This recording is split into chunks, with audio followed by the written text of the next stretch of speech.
Muito bem, bom dia a todos. Bom dia, professor Ronaldo. Fez uma breve introdução. Bom dia, professor Benedito, pela presença e por se apresentar. É uma grande honra para a Sociedade Brasileira de Zootecnia contar com vossa presença nesse evento. Bom dia a todos os presentes. É com imenso prazer que a nossa Sociedade Brasileira de Zootecnia recebe a todos para esse 11º Fórum dos Coordenadores de Programas de Pós-Graduação em Zootecnia e Recursos Pesqueiros. Sejam todos muito bem-vindos. Antes de iniciar, eu gostaria de passar algumas instruções. O professor Ronaldo já adiantou isso, mas eu vou repassar. Em primeiro lugar, solicitamos que todos os participantes mantenham os microfones e as câmeras fechadas. Durante essa sessão da manhã, nós vamos fazer 2 apresentações sequenciais do professor Ronaldo e do professor Benedito, depois uma sessão de perguntas. Às 10h30, vamos fazer um intervalo de 15 minutos e às 10h45, nós voltamos para mais 2 apresentações e a sessão de debate.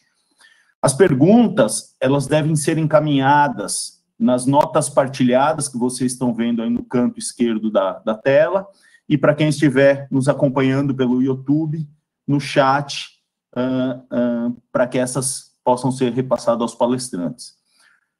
O link para solicitação do certificado, ele está na aba de bate-papos dessa sala e também na descrição da transmissão no YouTube. Para a gente dar início, eu gostaria de agradecer a presença dos coordenadores dos 70 programas de pós-graduação que compõem a área de zootecnia e recursos pesqueiros, e bem como agradecer e nominar todas as autoridades aqui presentes. Professor Benedito Aguiar Neto, presidente da CAPES, professora Zena Martins, diretora do programa de bolsas no país da CAPES, professor Emílio Cantídio, presidente da comissão do programa de desenvolvimento da pós-graduação da CAPES, professor Ronaldo Oliveira, coordenador da área de zootecnia e recursos pesqueiros da CAPES, professora Eliane Gasparino, coordenadora adjunta da área de zootecnia e recursos pesqueiros, professor Rodrigo Medeiros, coordenador adjunto de mestrados profissionais, professor Roberto Germano, presidente da Fundação de Apoio à Pesquisa do Estado da Paraíba, representando o Conselho Nacional das Fundações Estaduais de Amparo à Pesquisa, professora Isabelle Teixeira, coordenadora do Comitê de Assessoramento em Zootecnia do CNPq, professor Wagner Valente, vice-presidente da Sociedade Brasileira de Aquicultura e Biologia Aquática, Aquabio, professor Diego Cuco, presidente da Sociedade Brasileira de Melhoramento Animal, professor Marinaldo Ribeiro, presidente da Associação Brasileira de Zootecnistas, professor Paulo Carvalho, presidente da Sociedade Brasileira de Sistemas Integrados de Produção Agropecuária, doutor Ariovaldo Zani, diretor do Colégio Brasileiro de Nutrição Animal e vice-presidente do Sindicato Nacional da Indústria de Alimentação Animal, Sindrações, professor Amir Silva, representante no Brasil da Associação Latino-Americana de Produção Animal, professor Ariosvaldo Medeiro, representando a Sociedade Nordestina de Produção Animal, Dr. Bruno Pedreira, representando os orientadores de pós-graduação da área de zootecnia na Embrapa. Por fim, a professora Leila Hayashi, que será coordenadora do 12º Fórum, que acontecerá em 2021 em Florianópolis.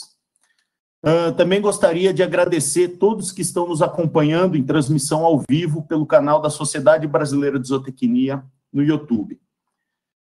Após o nosso grandioso fórum que aconteceu o ano passado aqui em Curitiba, eu acredito que muitos de vocês estiveram presentes, as forças das circunstâncias nesse ano impediram o nosso encontro presencial que ocorreria em Florianópolis. Apesar da tristeza do episódio da pandemia, que assola o mundo, a iniciativa de realizar o 11º Fórum nesse ambiente virtual nos permitiu ser abrangentes como nunca e tornar esse evento um marco na história dos fóruns dos coordenadores e sendo abrilhantado pela presença do presidente da CAPES e de todas as autoridades que foram nominadas. Às vésperas de completar 70 anos de existência, a Sociedade Brasileira de Zootecnia tem muito orgulho de ter esse fórum de coordenadores como um de seus principais produtos, junto com as reuniões da SBZ e com a edição da Revista Brasileira de Zootecnia, a mais importante revista da ciência animal brasileira. Por fim, para finalizar minha breve apresentação aqui, como o professor Ronaldo me pediu, na data de ontem foi divulgado o PIB do segundo trimestre, e mesmo no meio dessa pandemia e da crise econômica mundial, o agronegócio brasileiro apresentou um crescimento de 0,4% em relação ao trimestre anterior, sendo vital para a economia do país. Considerando que a maior parte dos egressos dos programas de pós-graduação em zootecnia e recursos pesqueiros é absorvida quase imediatamente pela iniciativa privada, a SBZ tem muito orgulho em fazer parte dessa história e saber que ela é palco do desenvolvimento científico da pecuária brasileira nas mais diversas vertentes. Eu desejo para todos um dia bastante produtivo e para a gente dar início, sem mais delongas, às apresentações da manhã, eu gostaria de convidar para fazer uso da palavra o professor Ronaldo Lopes Oliveira. O professor Ronaldo é zootecnista e coordenador da área de zootecnia e recursos pesqueiros na CAPES. Professor Ronaldo, o público é seu.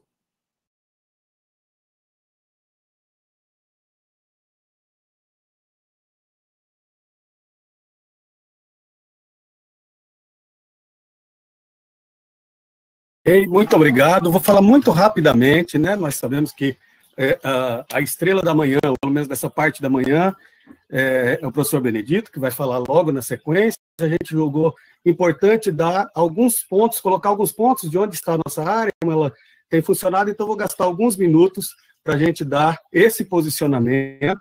Quero de novo agradecer a SBZ pela organização do fórum, pelo convite, por sempre tratar com tanto carinho e respeito a nossa pós-graduação, que é de onde a gente tem a maioria dos sócios, tanto como egressos, titulados, como quem está na própria academia, na pós-graduação, hoje em dia, na pesquisa. Professor Benedito, é um prazer tê-lo aqui, muito obrigado por ter aceitado o convite de estar conosco, né? Então, vamos iniciar a nossa aula nesse 11º Fórum de Coordenadores de Zootecnia e Recursos, que é a nossa área de avaliação aí na CAPES, né? A nossa coordenação diária é conduzida por esta equipe, né? Eu sou o coordenador, sou professor da Universidade Federal da Bahia, como amplamente o grupo me conhece, meu nome é Ronaldo. A nossa coordenadora adjunta hoje é a professora Eliane Gasparino, ela é da Universidade Estadual de Maringá. Sucede a professora Priscila, que passou metade do tempo da coordenação conosco, e agora está em uma outra atividade que não é compatível aqui com a coordenação diária mas está sempre conosco, uma figura que a gente agradece bastante. O professor Rodrigo Medeiros da Silva é o nosso coordenador adjunto para programas profissionais da Universidade Estadual de Goiás, do programa de pós-graduação profissional de lá desta instituição, né?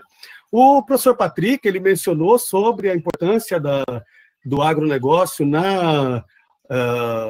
no setor econômico brasileiro, né? Eu trouxe até esse quadrinho aqui, de um dado de 2006, mas ele é transferível para agora, para os dados que a gente tem mais atuais, de 2019, a gente corresponde, né, no nosso agronegócio, um percentual enorme do PIB brasileiro. Esse percentual, ele é dividido em partes, primeiro para insumos, depois 30% na agropecuária, 27% na agroindústria e 31% na logística e distribuição. E a nossa área de zootecnia e recursos pesqueiros está presente em cada um desses segmentos, correspondendo aí a 20% dos empregos totais no Brasil, vindo do agronegócio, assim como 44% das exportações. O professor Patrick mesmo colocou com muita propriedade que a gente está crescendo mesmo durante a fase triste da pandemia.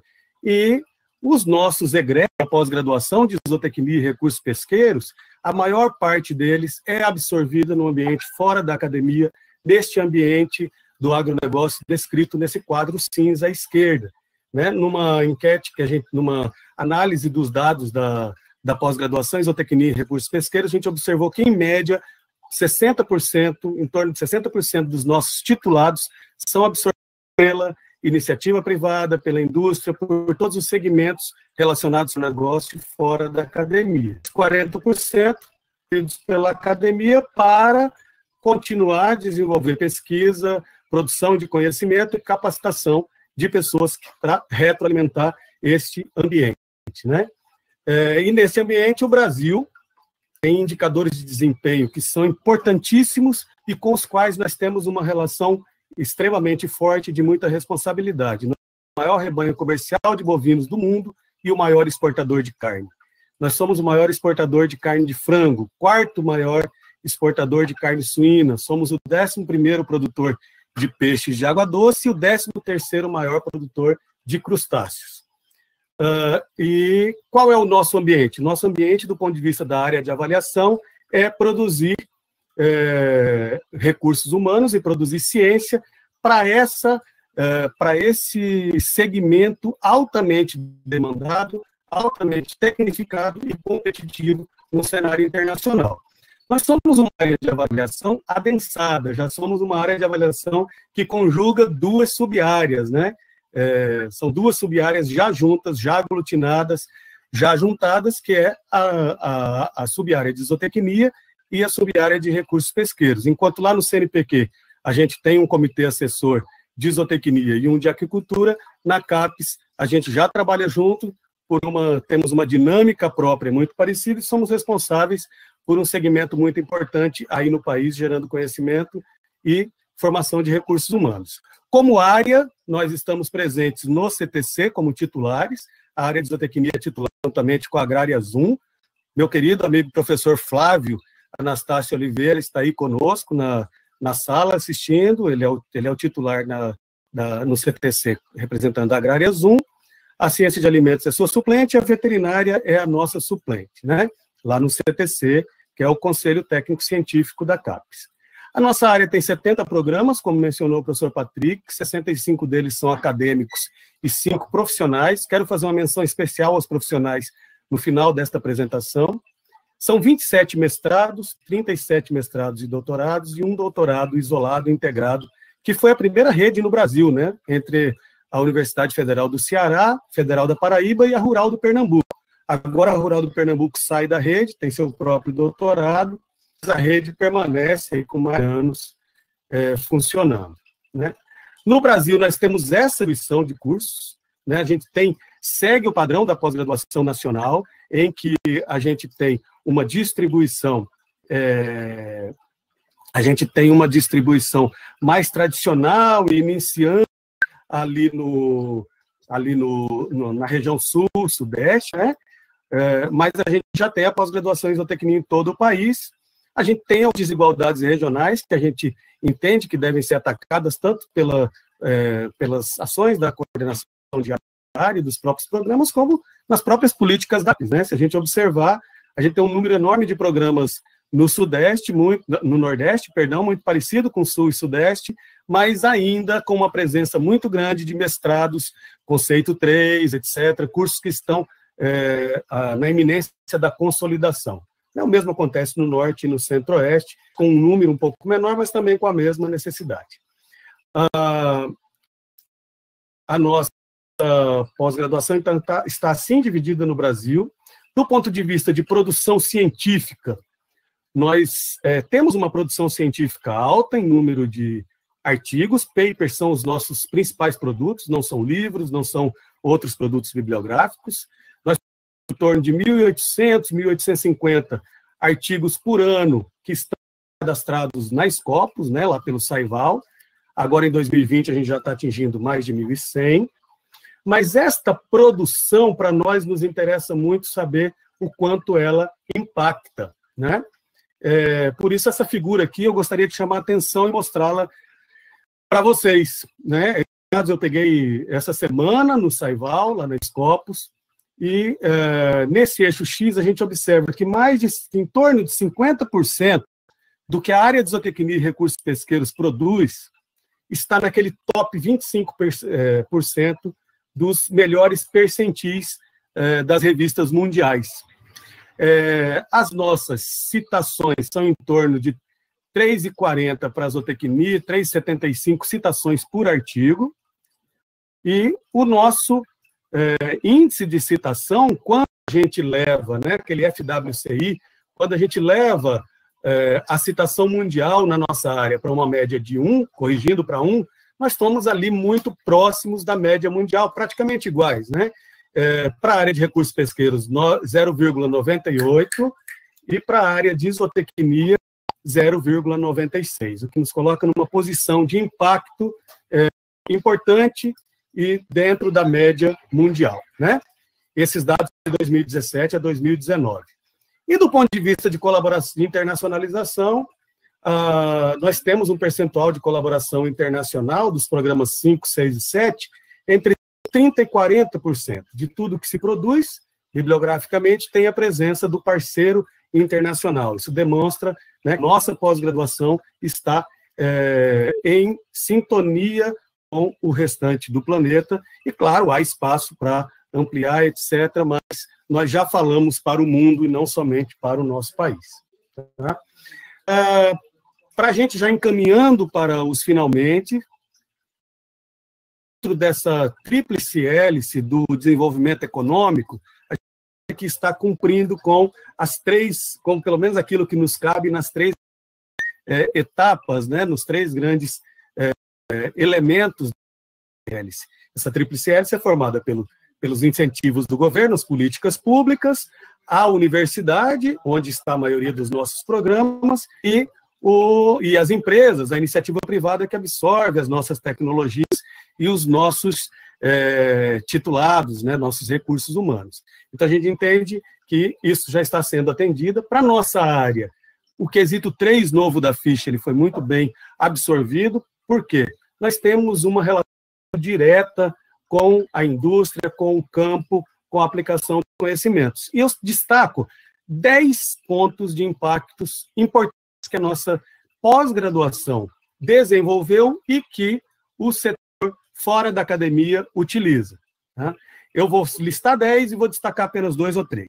Né? O primeiro deles, eu quero dizer das tabelas de exigências nutricionais e composição de alimentos para suínos, aves e bovinos de corte, desenvolvidos, liderados pela Universidade Federal de Viçosa e com a participação de várias outras universidades. Vejam que interessante. Para nós formularmos uma ração, uma dieta para qualquer desses animais, a gente sempre pegou os dados internacionais. Quanto eu tenho que pôr de cada nutriente para ganhar 1 quilo de carne, por exemplo? A gente usava os dados internacionais. Quando se desenvolvem dados nacionais, se descobre que, por exemplo, para bovinos de corte, nós precisamos de menos proteína na dieta para para o animal ganhar o mesmo quilo de ganho, o mesmo quilo, né, de carne, de carcaça. Isso dá uma economia para os confinamentos nacionais, segundo o professor Sebastião me deu essa informação muito precisa, uma economia de 200 milhões de reais por ano no setor. Vejam que isso com tecnologia gerada nos nossos programas de pós-graduação. Então, a gente tem essa relação aí muito importante. A gente tem programas que geram sumários de touro para ajudar no melhoramento genético de rebanhos. Você pode escolher o touro, saber o desempenho que vai ter os seus filhos e filhas, etc., com base no que os nossos estudaram e sumarizaram aí nesses catálogos. Nós temos um desenvolvimento de uma aquicultura no semiárido do Brasil, com uma reutilização de água, que é um bem escasso nessa região. Nós temos vários desenvolvimentos de linhagens e raças específicas para o país, que tem como nascedouro nossos programas de pós-graduação. Um caso interessante é o caso da cadeia produtiva de moluscos e camarões em Santa Catarina. Santa Catarina, a gente sabe, produz a maior quantidade, as maiores ostras aí do Brasil, e isso tudo foi desenvolvido dentro do programa de pós-graduação em aquicultura de lá, inclusive as sementes que os produtores utilizam são todas produzidas lá, e isso movimenta em torno de 67 milhões de reais por ano na economia ali, além de emprego e renda diretos e indiretos, né? Há indicação ampla em vários programas de uso de alimentos alternativos para a indústria de ração, para baratear, melhorar o desempenho dos animais, etc. Também lá no Rio Grande do Sul foi desenvolvida uma tecnologia pela FURG pelo nosso programa de lá, para a produção de camarão com bioflocos. Claro, outros programas também têm estudado, mas é liderado por lá, que tem uma situação interessante. Hoje você pode, com essa tecnologia, criar camarões em qualquer lugar do Brasil, não precisa estar próximo à costa, próximo ao mar, e há uma economia hoje. Antes se gastava 64 mil litros de água para cada quilo de camarão produzido. Com essa tecnologia passa-se a gastar 100, apenas 100 litros de água por quilo, que é muito importante. Mas também temos tecnologia gerada nos programas para interação lavoura-área, o que tem acarretado um ganho enorme, né, na produtividade dos nossos rebanhos, especialmente no Centro-Oeste, mas também com integração com a floresta, né? Porque a gente tem essa preocupação enorme com o meio ambiente, então não necessariamente a produção dos nossos rebanhos precisa destruir as florestas, a gente tem pesquisas demonstrando isso. Inclusive a questão da redução da produção de metano, que é um gás poluente, etc. Além da nossa capacitação de profissionais para todo o agro, né, no que diz respeito à pecuária e à zootecnia. E por último, para finalizar, uma menção aos programas profissionais.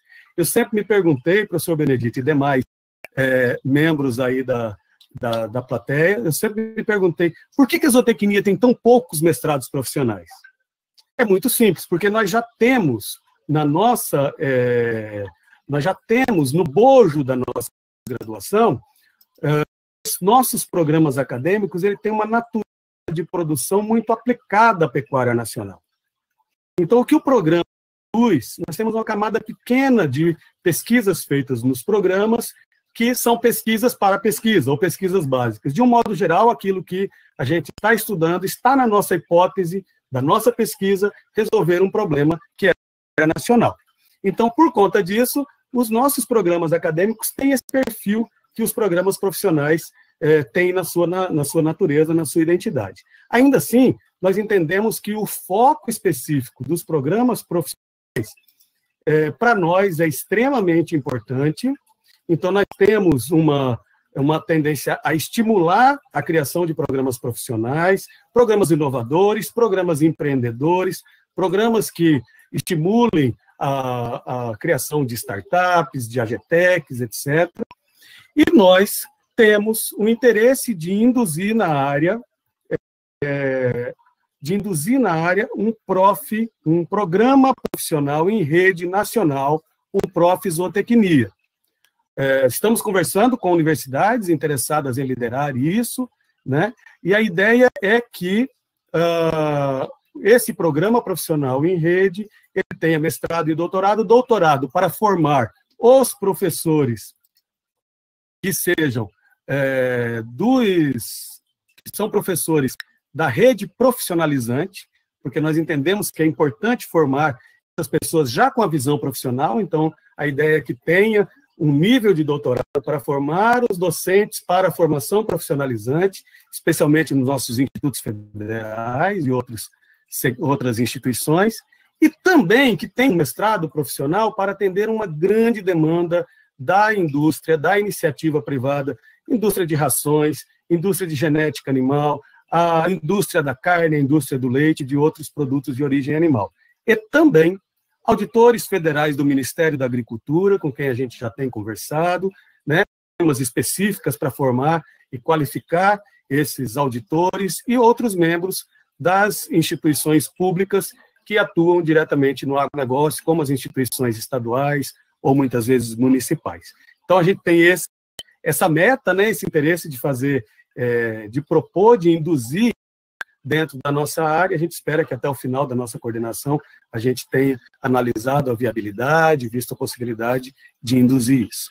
Bom, dei meu tempo aí rapidinho, entre 15 e 20 minutos. Esse é um posicionamento da nossa área, uma ideia do estado da arte, de onde nós estamos, né, para onde nós pretendemos ir. Então, eu agradeço, devolvo a palavra para o Patrick, para poder, então, chamar o nosso presidente para fazer a sua apresentação. Enquanto isso, eu vou pegar, vou aqui dar a condição para que o Darson possa colocar o material do professor Benedito para ele fazer a apresentação.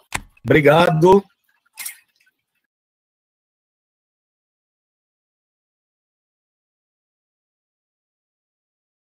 Muito obrigado, professor Ronaldo, pela excelente contextualização da nossa área.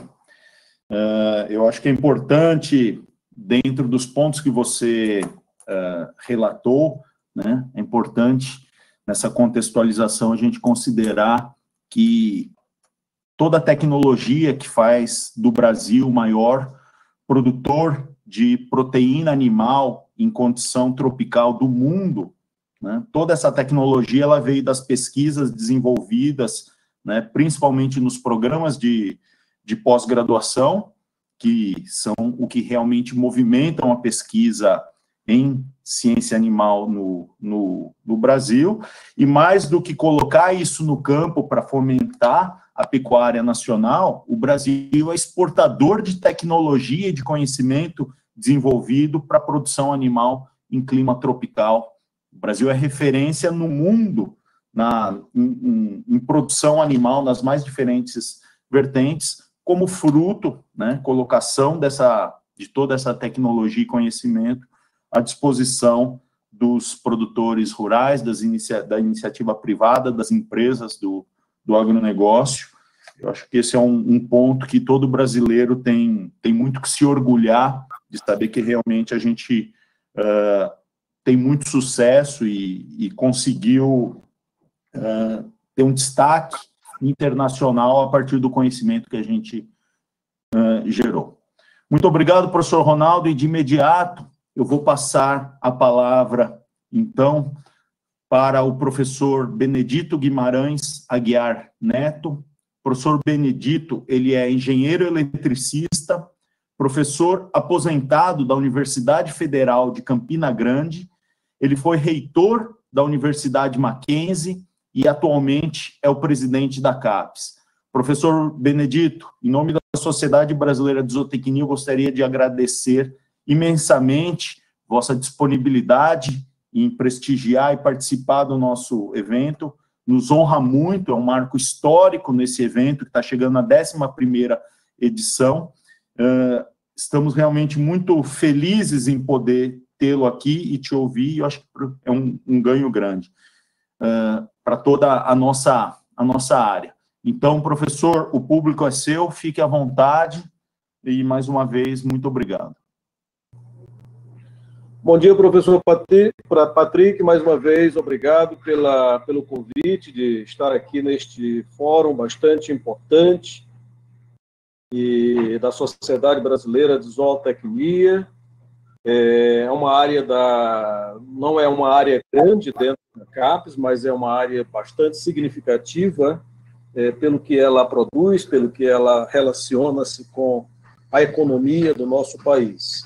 Eu quero agradecer a presença e saudar o nosso coordenador da área de zootecnia e recursos pesqueiros, o professor Ronaldo Lopes, também a sua equipe, né, formada pela professora Eliane Gasparino, que é a coordenadora adjunta, o professor Rodrigo, coordenador dos programas profissionais da área.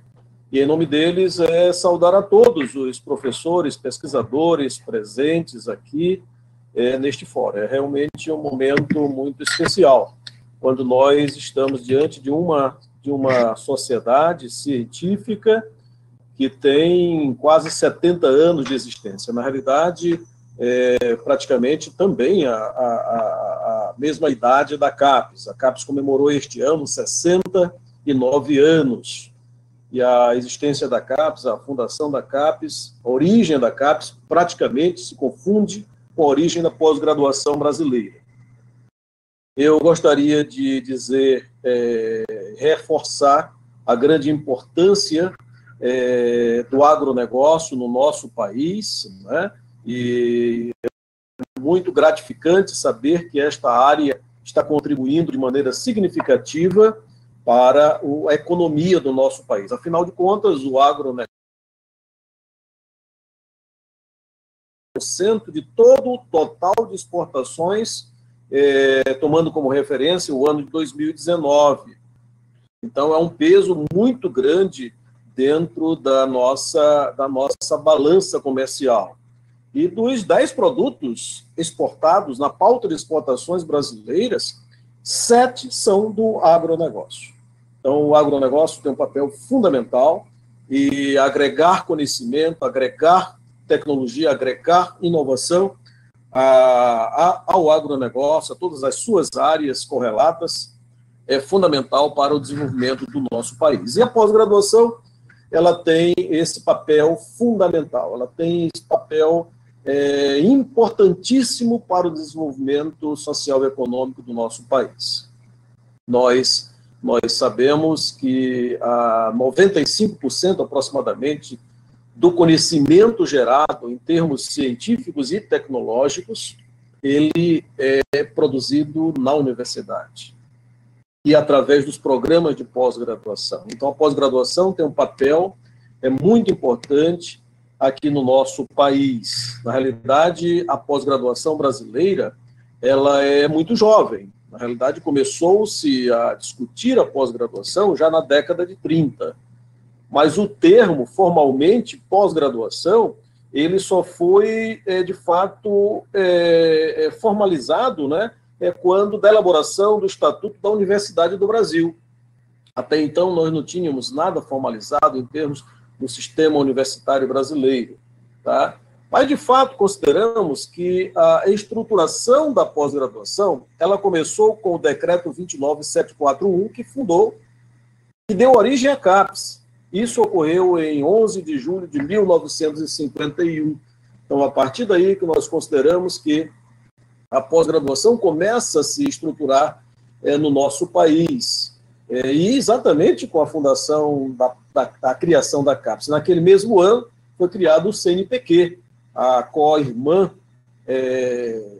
de apoio à ciência e tecnologia no nosso país, né? E são trabalhos complementares do trabalho do CNPq e da CAPES, que ambos contribuem para o apoio ao desenvolvimento científico e tecnológico do nosso país.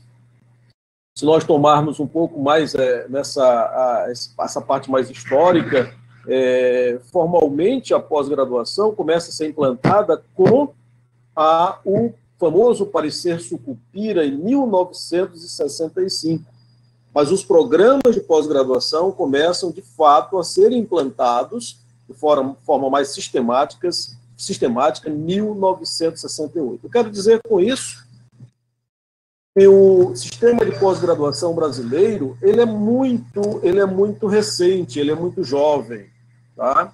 E nós estamos ainda num processo de consolidação de tal maneira que nós tenhamos a pesquisa como algo fundamental e reconhecido como tal no nosso país. Então, estamos falando em 69 anos só, a partir da sua estruturação com a criação da CAPES e também do CNPq, que foram meses antes da criação da CAPES.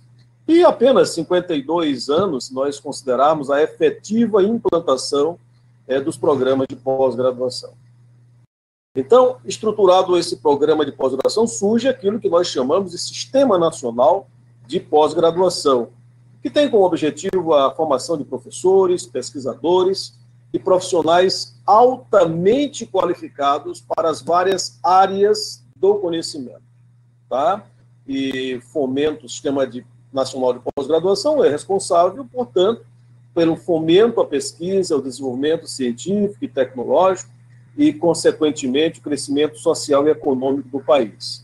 E esse sistema ele é orientado pelo Plano Nacional de Pós-Graduação, que é exatamente o documento, vamos dizer assim, o documento mestre para a orientação da pesquisa nacional, para o desenvolvimento do conhecimento científico e tecnológico. Então, nós temos, ao longo desde que foi implantado, há 45 anos, no Sistema Nacional de Pós-Graduação, os planos nacionais de pós-graduação foram normalmente publicados a cada 5 anos. Então, nós tivemos já 5 com uma interrupção entre o 3º e o 4º plano nacional de pós-graduação, mas foram publicados 5 planos nacionais de pós-graduação. O primeiro em 1975, com vigência até 1979, e o último, que é o vigente, que é o atual Plano Nacional de Pós-Graduação, vigente de 2011 a 2020, ou seja, nós estamos neste ano de 2020 finalizando o atual Plano Nacional de Pós-Graduação, que estabeleceu as diretrizes para a pós-graduação brasileira, para a pesquisa atrelada à pós-graduação, para o desenvolvimento, as diretrizes para o desenvolvimento científico e tecnológico ligado ao Sistema Nacional de Pós-Graduação. Então, inicialmente, o Plano Nacional de Pós-Graduação tinha um foco muito grande para a capacitação de docentes para as universidades. Na realidade, havia uma expectativa entre a década de 70 e a década de 80 de um crescimento muito grande das universidades, o que de fato aconteceu. E, naturalmente, a demanda por professores qualificados, por um corpo docente altamente qualificado. Então, o Sistema Nacional de Pós-Graduação teve, desde a sua origem, um foco bastante importante para exatamente a qualificação de pessoal docente para a universidade. Mas sempre teve aquele olhar, sempre apontou para a necessidade do desenvolvimento científico e tecnológico de uma forma geral. Se nós analisarmos desde a criação da CAPES, na sua própria formação, essa discussão já esteve presente ali naquela época. É nesse aspecto que eu gostaria de explorar um pouco mais à frente a necessidade que nós temos de ter um olhar hoje do Sistema Nacional de Pós-Graduação, não apenas para a academia, para a formação de mestres e doutores, de professores e pesquisadores na universidade, mas também o Sistema Nacional de Pós-Graduação precisa ter esse olhar, que eu tenho certeza que na área, aqui, aliás, eu tenho observado que na área de zootecnia e recursos pesqueiros, como em outras áreas também, do Sistema Nacional de Pós-Graduação, tem aquele olhar para o mundo do trabalho, voltado para a inovação, para o empreendedorismo, que é dessa maneira que nós vamos superar a crise que nós temos atravessado no nosso país, qual seja a da apropriação do conhecimento, a adequação daquilo que nós fazemos em termos de ciência e o aproveitamento desse conhecimento para a produção de inovação. Novos produtos, novos processos, e que podem levar a um aumento da competitividade do nosso país no cenário global. O atual Plano Nacional de Pós-Graduação, ele tem alguns eixos que eu gostaria de passar rapidamente. Eu pretendo aqui, inicialmente, fazer uma reflexão ampla sobre o estado da arte do Sistema Nacional de Pós-Graduação, e depois tecer algumas considerações sobre a questão da avaliação, do fomento e como essas coisas se interligam, como elas estão interrelacionadas. Eu não sei como é que passa aqui, esse slide não está passando, mas então vamos aqui... Ô, professor Benedito, desculpe interromper, mas o senhor está falando, utilizando o perfil da professora Zena, não é isso? Então, vou passar este perfil ao apresentador, e aí vocês fazem o upload. Eu não queria falar... De maneira, então? Olha só, o senhor está como apresentador, então é só fazer entrar ali na bolinha azul, e carregar a apresentação. Pode ser sim? Não, mas está no perfil da Zena e ela carregou no meu perfil. Veja, professor, a gente pode fazer essa operação rapidamente aqui. O arquivo está aí no seu computador? Não está no meu computador. Então, qualquer pessoa que o senhor disser que é para eu colocar o perfil de apresentador, eu faço agora e aí a pessoa passa. Pode ser o próprio Darson? Você me traz... Como é que... Seria interessante ser o Darson, não? Sim. Vocês que me dizem. O que vocês falarem, a gente coloca como apresentador aqui. Em que perfil? Pelo perfil do Darson. E é Darson que está agora? Não, mas aí a gente consegue o senhor como apresentador. Era para não subir com o senhor aqui, para atrapalhar o senhor. Aí a gente subiu por lá. Sim, mas como é que eu faço para fazer a apresentação? É porque eles tiraram o senhor como apresentador. Mas, na verdade, eu coloquei Zena. Ok. Tá, como é que eu faço aqui para passar? Só que o senhor pode passar ou pela setinha ou por aqui. Você já está com uma coisa. Agora. Não, já estava antes. Eu dei lá no debate. Tudo bem. Deu certo. Eu vi pelo menos passando o slide.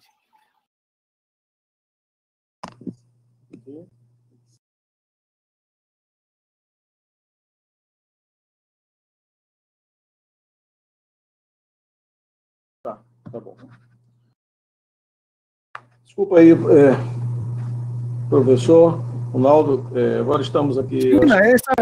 Essa nova modalidade da gente apresentar, tá tudo tranquilo, está aparecendo na tela, temos 200 pessoas assistindo, está tudo ótimo. Tá, beleza. Então, vamos continuar. Acho que não perdemos muitos minutos, não, né? Então, como eu falava, então, nós vamos... gostaria de citar alguns eixos principais, me referir a alguns eixos principais do Plano Nacional de Pós-Graduação vigente. Na realidade, esse ano nós estamos aqui no Sistema Nacional de Pós-Graduação, na CAPES, nós estamos aqui num ponto de inflexão muito importante, porque nós estamos concluindo um Plano Nacional de Pós-Graduação que foi acompanhado ao longo desses 10 anos. Temos que começar a elaborar o novo Plano Nacional de Pós-Graduação para os próximos 10 anos, com vigência a partir de 2021, e estamos encerrando uma quadrienal, e com a preparação de um novo modelo de avaliação, né, que tem tudo a ver com o Plano Nacional de Pós-Graduação, e que deve ser iniciada a discussão, estamos discutindo e vamos implementá-lo a posteriori, muito provavelmente em 2022, depois eu falo sobre isso. Então, o Plano Nacional de Pós-Graduação vigente, 2011 a 2020, ele tem, então, como eixos principais, logo no início, quando foi discutido, na realidade, isso tem sido uma preocupação, todos os planos, expansão do Sistema Nacional de Pós-Graduação. E nesse último plano houve uma preocupação muito grande no sentido de que houvesse uma primazia da qualidade no processo de expansão. Mas uma preocupação também nessa expansão com um foco especial, com um olhar especial com relação às assimetrias existentes no sistema. Então, a redução das assimetrias era um foco muito especial nesse atual plano nacional de pós-graduação. Também, naturalmente, a criação de uma nova agenda nacional de pesquisa, tá? E como ela deveria estar associada à pós-graduação. O aperfeiçoamento da avaliação, porque nessa expansão grande que o sistema teve, o aprimoramento, a consolidação do processo de avaliação se tornou cada vez fundamental. Tá? Internacionalização, e nós tivemos um crescimento na internacionalização muito significativo. O incentivo à e à interdisciplinaridade, nós sabemos hoje que é fundamental. Eu sempre digo que não há hoje nenhuma área unidisciplinar, ela é sempre multidisciplinar. Então, e a interdisciplinaridade tem que fazer parte da cultura de qualquer área canônica do conhecimento, porque ela agora se interrelaciona com outras áreas. Então, esse foi um foco bastante importante, uma ênfase dada. Eu creio que o novo Plano Nacional de Pós-Graduação continuará nessa direção. E o apoio à educação básica, especialmente ao ensino médio, a CAPES, ela, nos últimos 15 anos, sobretudo, teve um foco, uma atenção muito grande para a educação básica, o apoio à formação de professores, e isso foi também algo, e hoje nós temos só na Universidade Aberta do Brasil 116 mil alunos. Às vezes muita gente não sabe o investimento e a importância que a CAPES tem para a educação básica, mas tem feito investimento bastante significativo nessa direção. A expansão quando nós observamos a expansão do Sistema Nacional de Pós-Graduação, e só tomando-se como referência agora esses últimos 10 anos, ou seja, nessa vigência do Plano Nacional de Pós-Graduação, nós observamos um crescimento muito significativo, de 49,2%. E se nós tomarmos os dois últimos planos conjuntamente, nós vamos ver que o sistema duplicou.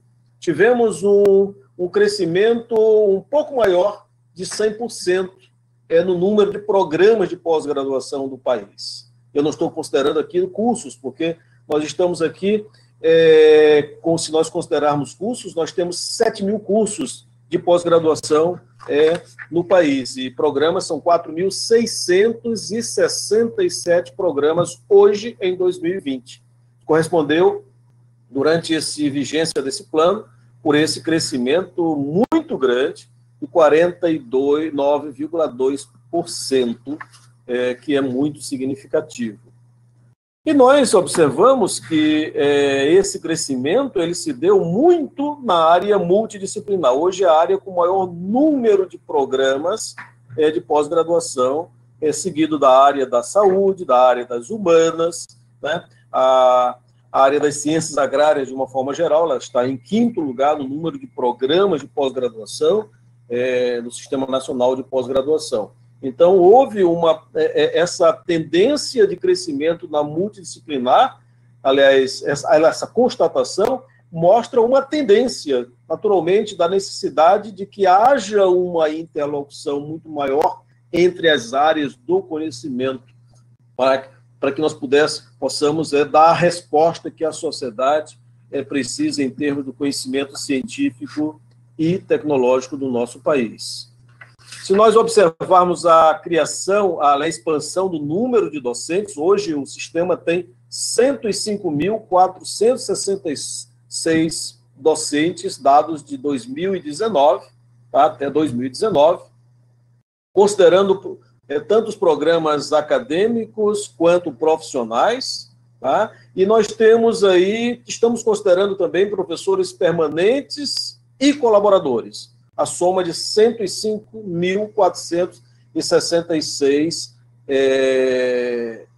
professores ligados à pós-graduação. Então, isso correspondeu a um crescimento de 60,8%. Note que os programas cresceram em torno de 50%, o número de professores cresceu um pouco mais, em torno de 60%, 61%, dando maior conforto, maior tranquilidade à expansão desse sistema. Em termos de matrículas, não é? Nós temos hoje no sistema, até dados de 2019, 293.380 alunos matriculados em programas em cursos de mestrado e doutorado.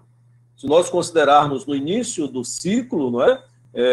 De 2011, comparado com 2019, nós temos um crescimento no mestrado de 48,56% e o doutorado de 64,77%. Ou seja, o doutorado teve um crescimento maior, bem maior do que o de mestrado, e é a tendência. Nós precisamos formar mais doutores nos nossos países. Em algumas áreas, em algumas regiões, ainda precisamos formar mestres, mas nós precisamos, sobretudo, formar doutores, porque nós temos ainda uma carência de doutores no nosso país, de 11 doutores por cada 100 mil habitantes. Tá? Se nós analisarmos a questão das assimetrias, nós vamos verificar que temos um número ainda muito significativo de programas nota 3. Tá? São 1.479 programas, correspondendo a 31,7% do total de programas do Sistema Nacional de Pós-Graduação. E 204, me causa espécie que 204 programas têm nota 3 por 3 avaliações consecutivas. Temos programas, ainda no sistema, com nota 3 em 7 avaliações consecutivas. 7 avaliações consecutivas. Então, é algo que realmente nos preocupa. E isso traz uma assimetria dentro do próprio sistema que nós precisamos, então, reduzir e com ações efetivas nessa direção. Se nós considerarmos os programas de excelência, quais sejam os programas 6 e 7, nós teremos cerca de 11%, na realidade 10,6% dos programas de pós-graduação de todo o país, não é, estão na região de excelência, em torno de 11%. E nota 7, apenas 4%. Eu creio que nós precisamos, então, buscar mais a excelência dos nossos programas ainda. Temos programas excelentes nas suas áreas de atuação, mas eu creio que nós precisamos ainda aumentar um pouco mais o número de programas que possam se encontrar nessa faixa do Sistema Nacional de Pós-Graduação. E nós observamos que nessa assimetria, enquanto nós observamos a assimetria no sistema como um todo, nós também verificamos uma grande assimetria regional, por região, quando nós observamos a distribuição desses programas por região. 8,5% dos programas de pós-graduação estão na região centro-oeste, tá?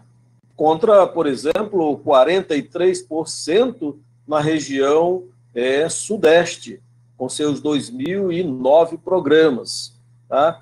Então, é algo que logo pela região sul e depois vem a região nordeste. Mas as regiões centro-oeste e região norte do país tem ainda programas um número pequeno de programas. E se nós verificarmos a distribuição de notas por região, nós verificaremos que os programas nota 3, eles estão concentrados em termos percentuais na região norte do país. 47% estão na região norte do país, então, dos nota 3. Então, é algo que nós precisamos ter um olhar especial no sentido de verificar o que a CAPES pode fazer no sentido de alavancar esses programas e apoiá-los para que eles possam melhorar o seu desempenho no Sistema Nacional de Pós-Graduação. Embora a região sudeste, em termos numéricos, seja a região com o maior número de programas nota 3, em termos numéricos, porque são 494 programas, mas isso naturalmente corresponde apenas a 25% dos programas naquela região com nota 3. Mas é nessa região também que estão os programas nota 7, a concentração dos programas nota 7 e nota 6, sobretudo nota 7. Bom, então, se nós analisarmos a região de excelência, aliás, o extrato de excelência dos programas, vamos dizer assim, ou seja, os programas que têm nota 6 e 7, nós vamos verificar que a concentração desses programas de excelência, ele está nas ciências biológicas, né, na astronomia e na área de astronomia e física. Ciências biológicas 2 e 3, e ciências biológicas de uma forma geral, há uma grande concentração, a maior concentração de programas de excelência do país, tá? E as regiões e as áreas com o menor índice de excelência do sistema são exatamente a área do ensino, com apenas 3,74%, administração pública de empresas, ciências contábeis e turismo, com 3,5%, e a área interdisciplinar, com 3,23%. Por ser uma área grande, uma maior área, que nós temos um número de programas, maior proposta de programas também, ao longo da proposta de APCN, que nós temos na CAPES, a exemplo da última chamada que nós tivemos, é a área com menor índice de programas 6 e 7. Então, são desafios que temos no Sistema Nacional de Pós-Graduação, no sentido de reduzir, melhorar a qualidade, que nós possamos ter contribuições mais significativas para o desenvolvimento científico e tecnológico do nosso país.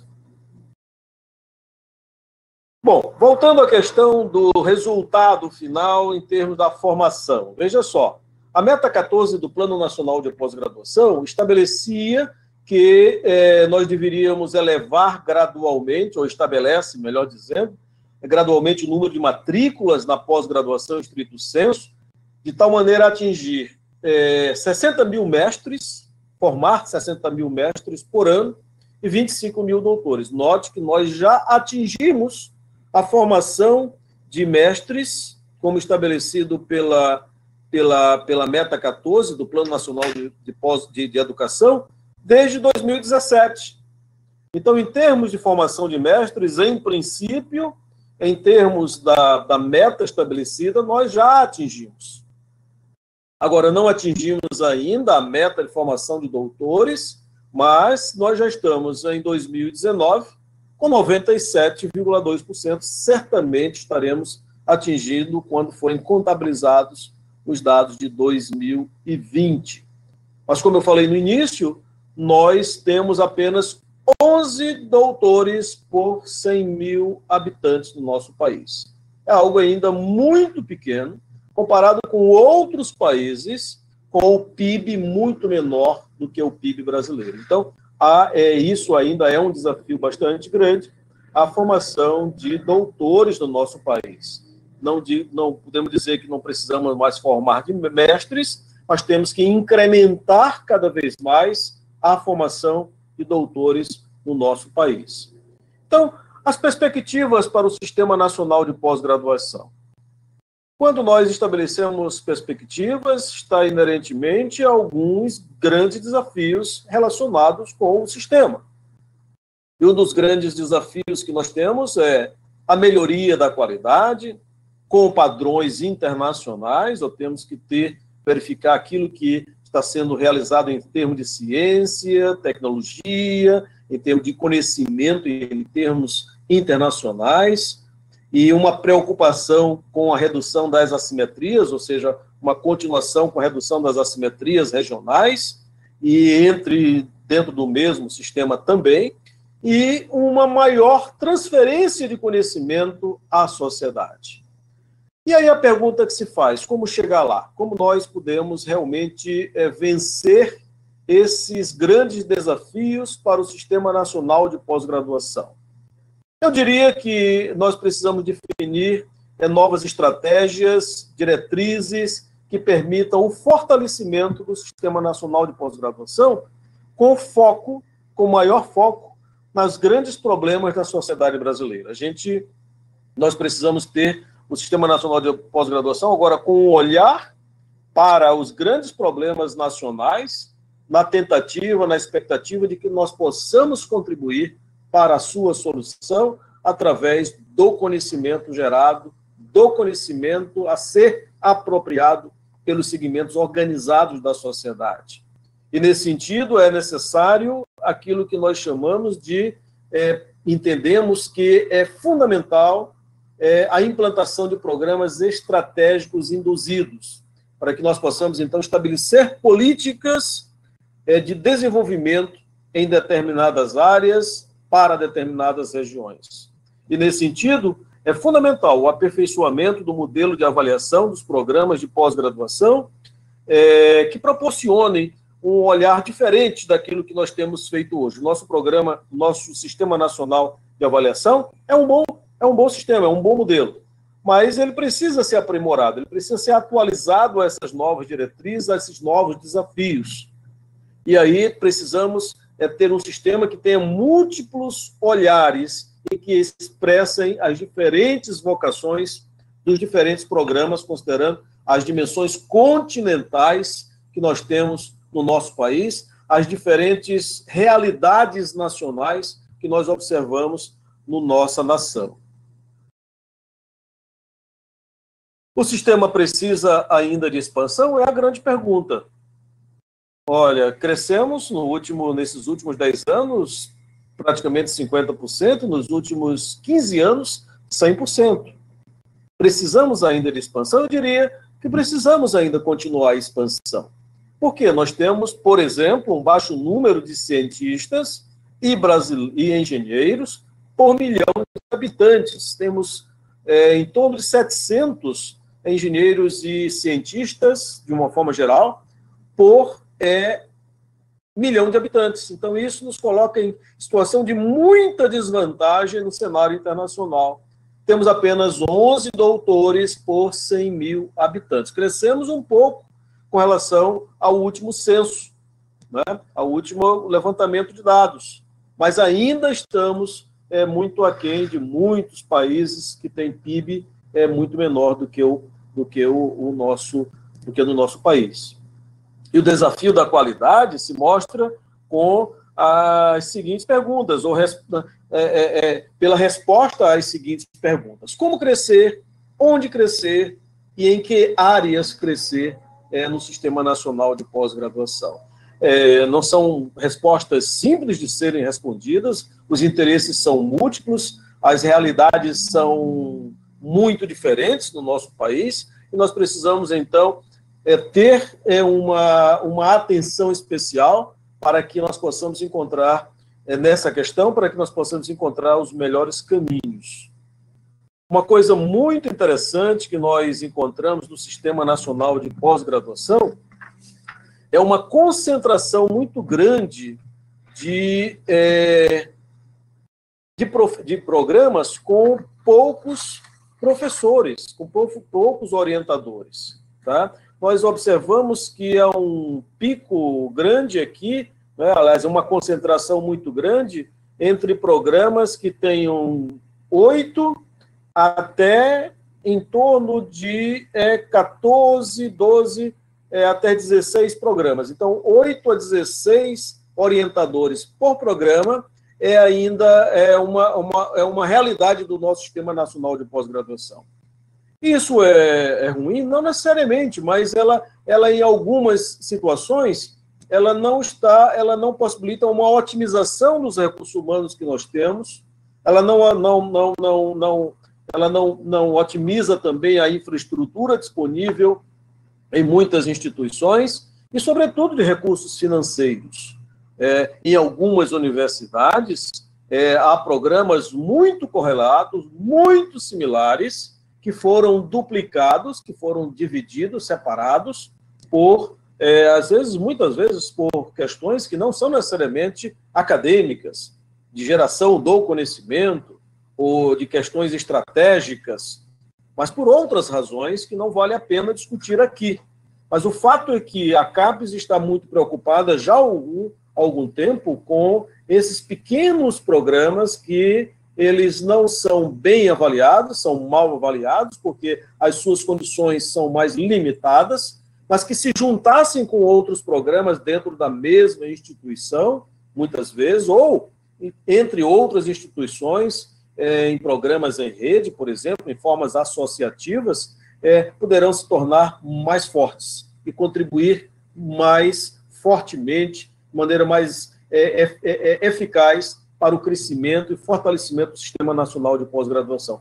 Então, esses dados que estamos mostrando aqui são muito importantes para que nós possamos refletir a respeito dessa questão. Então, estamos, inclusive, nos próximos dias, estaremos iniciando uma discussão interna aqui na CAPES com relação a todas as formas colaborativas, associativas, que existem hoje, que podem existir entre programas de pós-graduação. Nós entendemos que podemos separar em 2 grandes grupos. Os programas de associação temporária para o fortalecimento de programas ou de áreas entre programas, como também a associação, vamos dizer assim, permanente, em que os programas se articulam para serem vistos pela CAPES como um único programa, mas que trabalham de maneira, na parte operacional, trabalham em rede, por exemplo. Então, estaremos discutindo exatamente e incentivando a fusão onde ela se faz necessária, onde há programas correlatos, pequenos programas que podem ser fundidos e tornar o programa final mais forte, mais eficiente, cumprindo melhor a sua missão e também, portanto, dando uma contribuição mais significativa para o Sistema Nacional de Pós-Graduação. Outras perspectivas que nós temos diante desses cenários, poderia dizer as principais perspectivas para o Sistema Nacional de Pós-Graduação, no sentido de ampliar a sua atuação, naturalmente na formação de pessoal altamente qualificado para todos os segmentos da sociedade e não só para a academia. Na realidade, nós precisamos ter um sistema nacional de pós-graduação adequado e direcionado, com diretrizes específicas, para que possam atender a todas as demandas da sociedade através dos seus segmentos organizados, sejam públicos ou privados. Ou seja, não precisamos necessariamente apenas mais... não que nós tenhamos feito apenas isso, claro, mas historicamente o olhar da CAPES foi muito voltado para a formação pessoal para a academia, como nós falamos. E precisamos abrir novas frentes, em que a inovação, o empreendedorismo, eles possam ser uma preocupação no âmbito dos programas. E com isso, uma maior integração com as demandas da sociedade, com foco no desenvolvimento econômico, social e ambiental do nosso país. E, nesse contexto, uma atenção muito especial para a integração com segmentos organizados da sociedade, com foco na pesquisa, desenvolvimento e inovação. Eu acho que os nossos programas de pós-graduação precisam estar nessa direção e, naturalmente, o CNPq tem dado uma contribuição muito grande nessa direção, a FINEP também, e a CAPES precisa também ter esse olhar especial e, em parceria com o CNPq, contribuir para essa realidade que nós estamos, quanto à necessidade desse direcionamento. E, diante desses novos cenários, o Sistema Nacional de Pós-Graduação, nós temos alguns desafios e perspectivas do sistema que nós colocamos aqui. Ou seja, temos desafios acadêmicos, científicos, tecnológicos, econômicos e sociais. A partir do conhecimento da demanda da sociedade, nós precisamos saber como vencermos esses desafios, sejam acadêmicos, científicos, tecnológicos, econômicos, sociais, e quais serão os impactos esperados dentro dessas dimensões acadêmicas, científicas, tecnológicas, econômicas e sociais, sobretudo, com a preocupação na transferência direta do conhecimento para a sociedade, interação com os setores não acadêmicos, como nós falamos, com ênfase na pesquisa, desenvolvimento e inovação, melhorando cada vez mais o protagonismo no processo de desenvolvimento social e econômico do país e naturalmente, com um olhar muito especial para a redução das assimetrias ainda muito existentes no nosso país.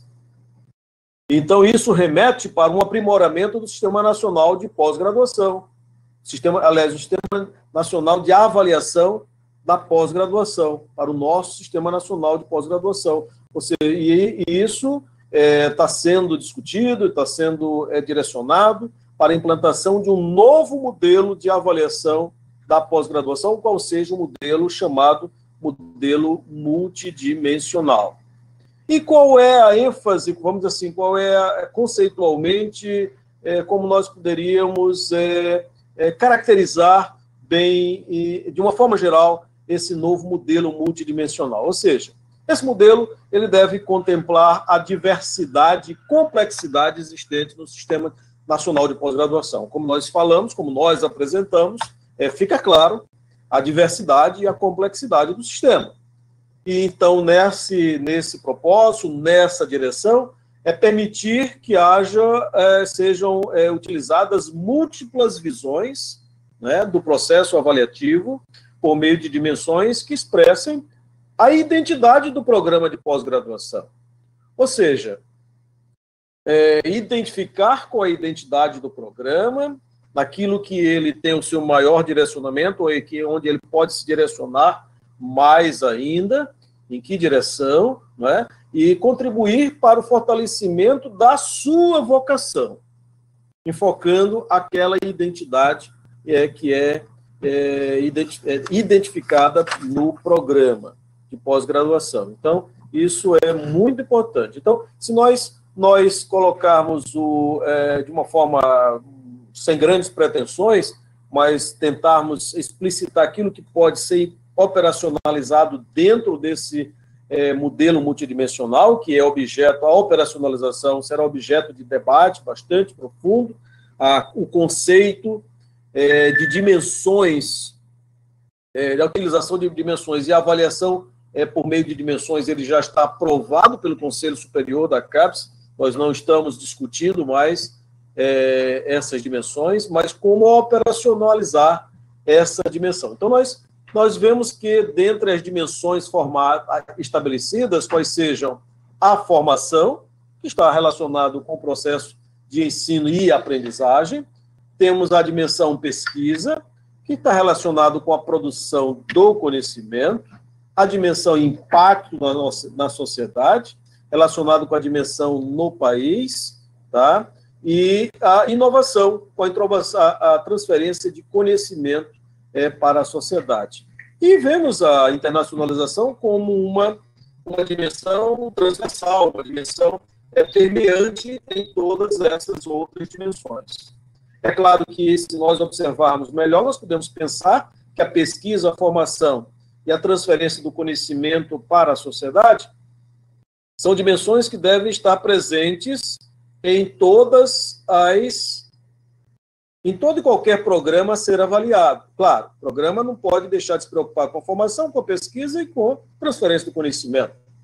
Mas ele pode depois ser basilar, pode então se direcionar para qualquer uma dessas dimensões. Essa é a ideia, e que nós estaremos então discutindo. Essa é a ideia central, que foi já aprovada pelo nosso Conselho Superior, e vários debates foram realizados, e essa é uma dimensão proposta pela Comissão Nacional de Acompanhamento do Plano Nacional de Pós-Graduação.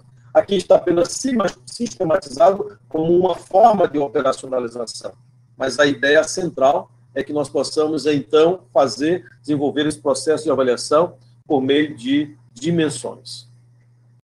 Bom, a proposta de aprimoramento do modelo de avaliação, ela tem, portanto, como nós falamos, o propósito de reconhecer essa diversidade de instituições no país e permitir que o desempenho dos programas seja avaliado a partir de diferentes dimensões. Então, precisamos definir os indicadores que representem cada uma dessas dimensões e, sobretudo, avaliar os impactos esperados.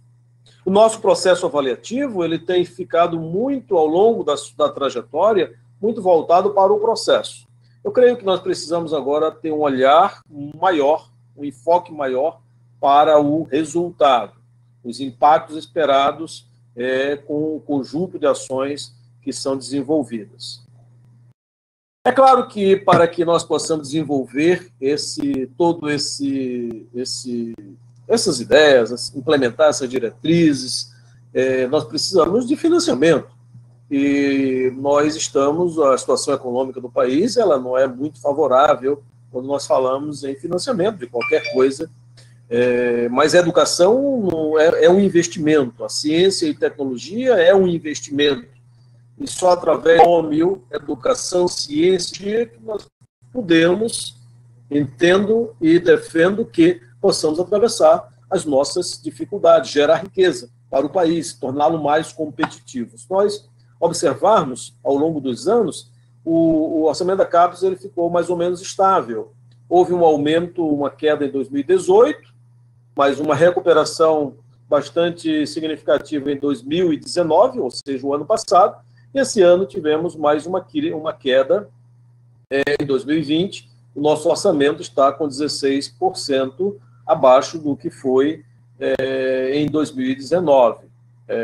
Há um grande esforço do Ministério da Educação, seja do ministro anterior, quanto do ministro atual, do ministro Milton, no sentido de recuperarmos esse orçamento. E para o ano de 2021, as perspectivas não são tão favoráveis no sentido de orçamento. Nós precisamos, então, mostrar a importância de preservar o orçamento da CAPES para que todo esse essas metas elas possam ser atingidas e essas diretrizes implementadas. O orçamento ele é fundamental para que nós possamos atender às demandas do sistema. E a avaliação é uma referência para o fomento do sistema. E a exemplo do modelo de concessão de bolsas no país, implantado este ano, a CAPES não tinha um modelo de concessão de bolsas e foi implantado este ano. E nós tínhamos e percebemos, e a referência é a avaliação, né? Cursos mal avaliados são, aliás, está até trocado aqui, né? Cursos mal avaliados são menos beneficiados do que os cursos bem avaliados. E nós observamos no sistema algumas distorções que vieram ser corrigidas com esse modelo. Por exemplo, cursos com histórico de bolsas muito maior que cursos bem avaliados. Cursos bem avaliados com número de bolsas muito maior que os similares, ou seja, o curso era bem avaliado, mas mesmo assim tinha um volume histórico de bolsas muito maior do que aquele pontado para o sistema. Então, nós estamos aqui recebendo o comunicado que precisamos encerrar para as perguntas e vamos fazê-lo. Então, saímos de um total de 8.272 bolsas, tá, para 84.269 bolsas, porque nós percebemos que tivemos que aumentar em cerca de 4.000 bolsas o sistema para que pudéssemos atender às demandas e reduzir essas distorções.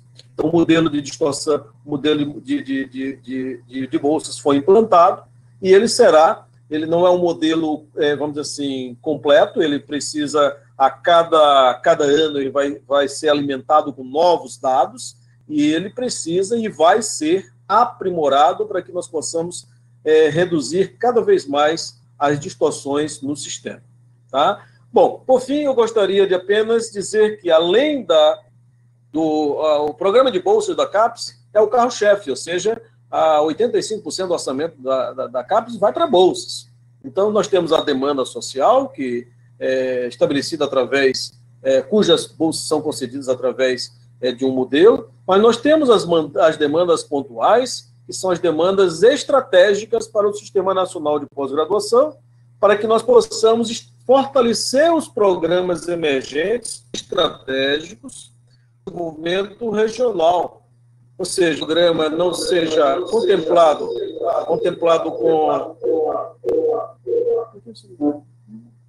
Mesmo que o sistema não seja contemplado pela avaliação, pelo processo de avaliação, com o número de bolsas adequado, mas temos um outro caminho de também, quando um programa estratégico é fundamental para a região, para a redução das assimetrias, nós implementarmos um programa de apoio àquela região, às pesquisas naquela região, à formação de recursos humanos naquela região, através do que nós chamamos de programas induzidos em áreas estratégicas.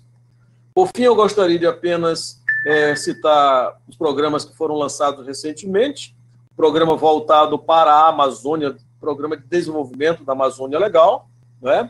E um programa de parcerias estratégicas dos estados, que lançamos o programa, vamos lançar o edital nos próximos dias, e programas estratégicos especiais, como o de prevenção e combate a epidemias. Só esse programa é um investimento de 200 milhões de reais, e vamos chegar à concessão de 2.600 bolsas. Dentro desse programa, falta ainda o lançamento de um último programa dentro da série de prevenção e combate a epidemias, que é voltado para a saúde mental. Estamos formatando esse programa e aí completar as 2.600 bolsas para essa finalidade. Bom, são essas a reflexão que eu trago para toda a comunidade que está nos acompanhando nesse importante fórum, tá? Não vou poder ficar muito tempo para as perguntas, mas eu creio que temos tempo suficiente para ver as questões de todos os que estão nos acompanhando nessa nossa reflexão nesta manhã. Muito obrigado. Muito obrigado, professor Benedito, pela excelente apresentação aí e uma geral sobre a situação atual relacionada ao Sistema Nacional de Pós-Graduação.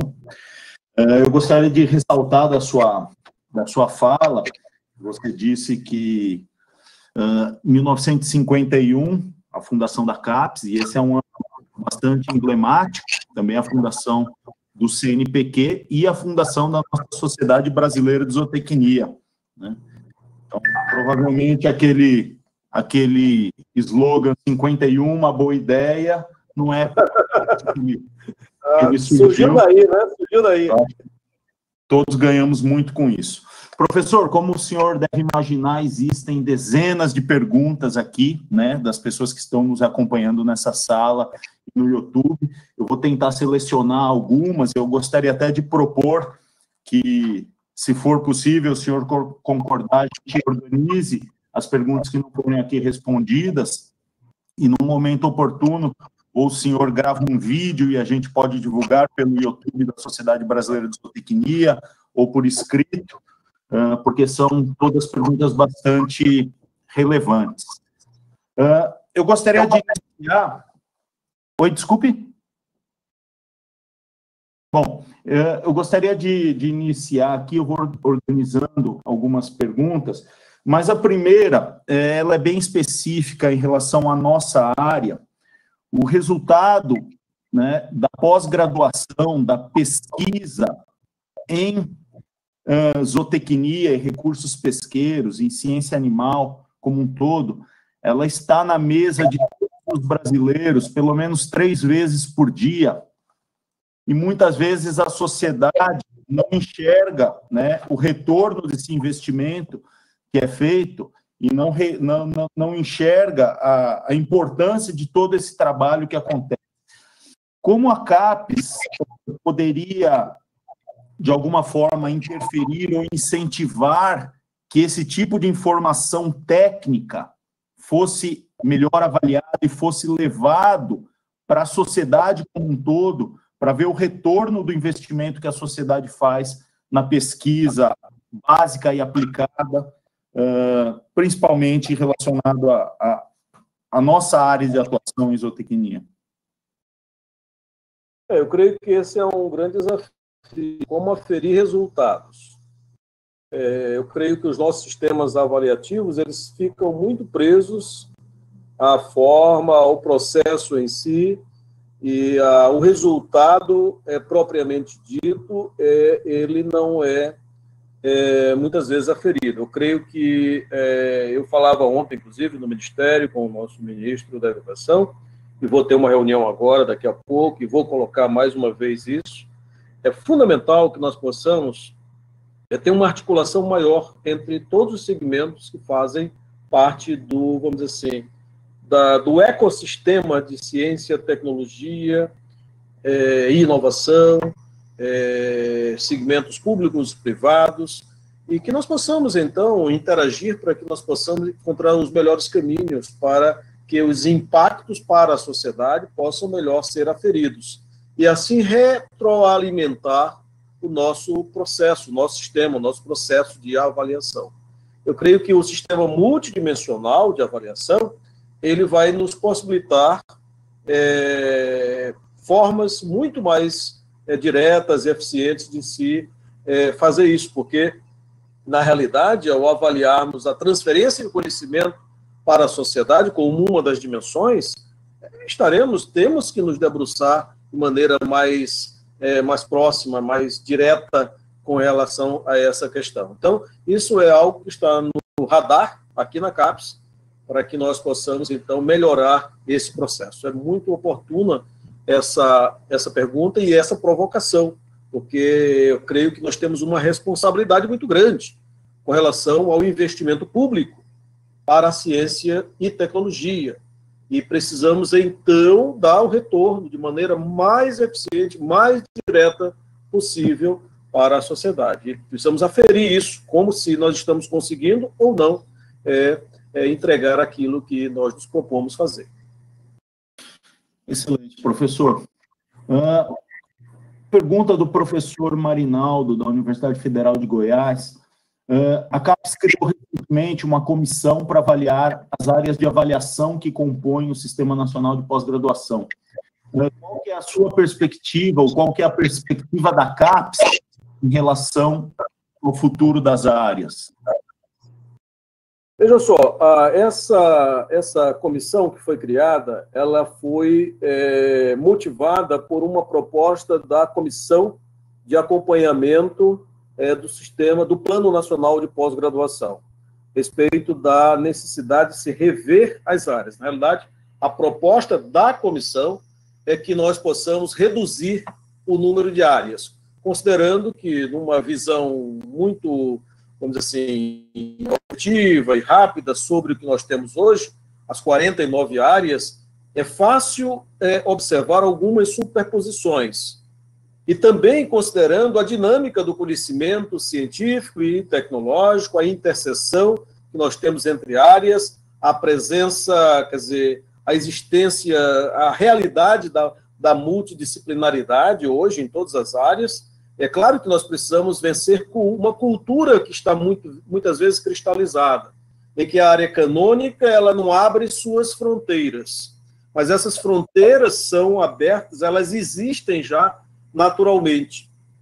Não vai ser o caso aqui, mas eu mesmo sou engenheiro, né?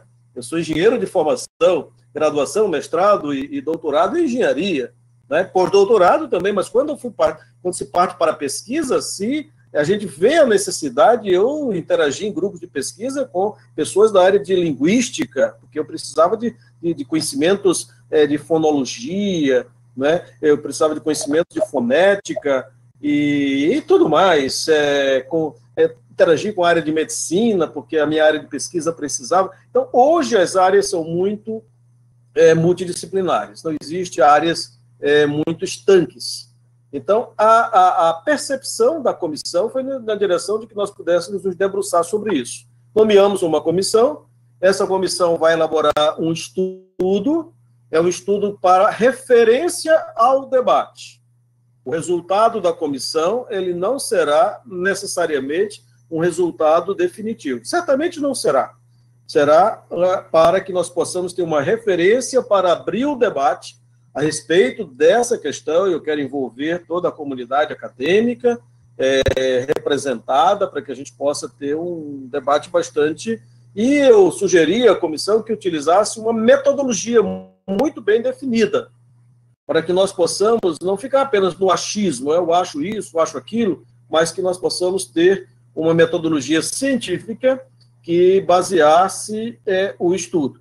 E a decisão final nós estaremos submetendo ao Conselho Superior da CAPES. Eu quero dizer que eu não tenho, a princípio, nenhuma configuração pré-estabelecida, né? Isso é algo que estamos apenas cumprindo o debate democrático e em torno de uma questão extremamente importante e fundamental. Obrigado, professor. Outro tema que tem sido recorrente aqui nas perguntas, em relação às perspectivas para o Programa Nacional de Pós-Doutorado, que ele está parado, né, e que ele tem uma importância grande na formação dos novos pesquisadores e no impulsionamento dos trabalhos em pesquisa e docência dentro dos programas de pós-graduação. Então, se o senhor pode passar o senhor falou sobre as dificuldades em relação ao financiamento, mas se o senhor tem alguma perspectiva que poderia passar relativa ao programa de pós-graduação.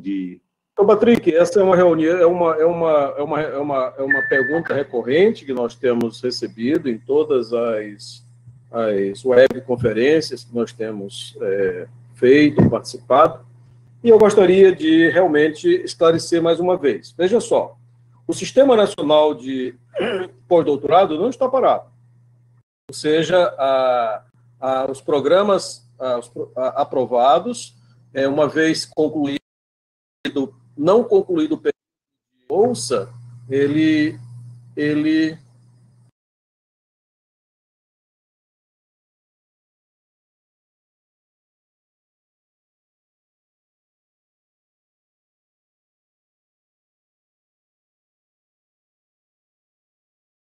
Que caiu?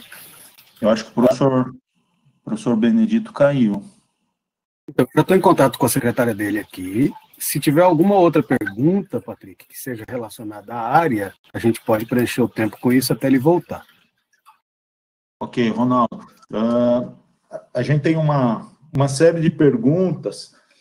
Eu gostaria, então, de aproveitar esse tempo para perguntar questões relativas, que eu acho que tem função bastante importante na nossa área e que você poderia adiantar o assunto em relação ao novo Qualis, né? Então, a gente recebeu uma série de perguntas em relação a quando essa mudança vai ocorrer e qual a situação atual e as perspectivas. Tá bom, veja, o novo Qualis a gente já tem ele definido, já foi encaminhado, inclusive, para os programas de pós-graduação, como que o CTC já definiu, né?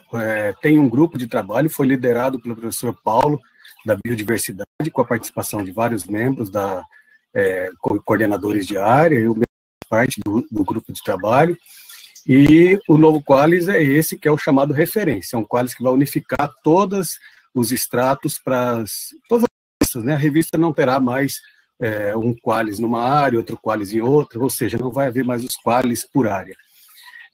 E o Qualis, principalmente para as ciências exatas e para as ciências da vida, especialmente para nós, ele é com base no fator de impacto na Web of Science e no Site Score da Scopus. Esses fatores de impacto, quando organizados dentro de cada subconjunto de áreas, ele vai dar os percentis das posições onde cada revista está. Então, na verdade, a gente está usando o fator de impacto mais corrigido para percentil para poder comparar dinâmicas parecidas e próprias, né? Então, este Qualis, o que nós estamos fazendo? Claro, para as humanidades tem outras características, né, que eu nem quero colocar os detalhes, primeiro porque, assim, nosso público principal é das ciências da vida, e porque eles têm as características próprias que talvez eu possa cometer algum equívoco aí, né? Então, ele já está em funcionamento, já está disponível, o professor Benedito entrou, eu posso falar um pouco mais disso no período para a gente ouvir as considerações dele, tá? Mas ele já está funcionando. Posso dar mais detalhes depois. Professor Patrick, desculpe aí, deu um pane aqui no computador, tive que trocar de máquina aqui, desculpe aí, mas para a gente não perder mais tempo, voltando à questão do Programa Nacional de Pós-Graduação, o Programa Nacional de Pós-Graduação ele está sendo revisto, tá? Está sendo revisto, porque há vamos dizer assim, uma distorção que nós observamos no programa com relação aos objetivos, os propósitos de um programa de pós-doutorado.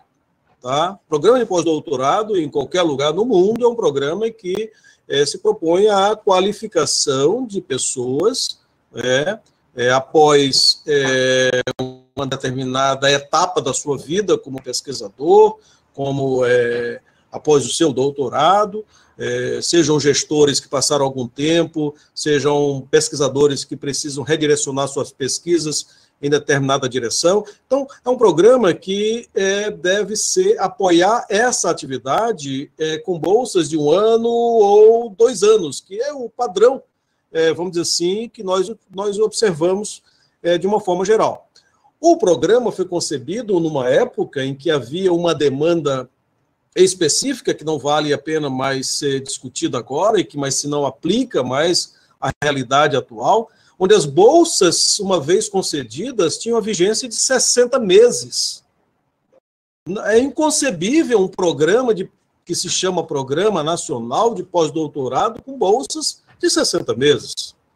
Então, nós estamos honrando com todos aqueles que foram aprovados à época, em havendo a substituição do bolsista por alguma razão, nós estamos permitindo a continuidade até o fim da vigência daquela bolsa. Mas não podemos mais, não há, do ponto de vista de qualquer justificativa que nós tenhamos, continuar o programa com aquela configuração.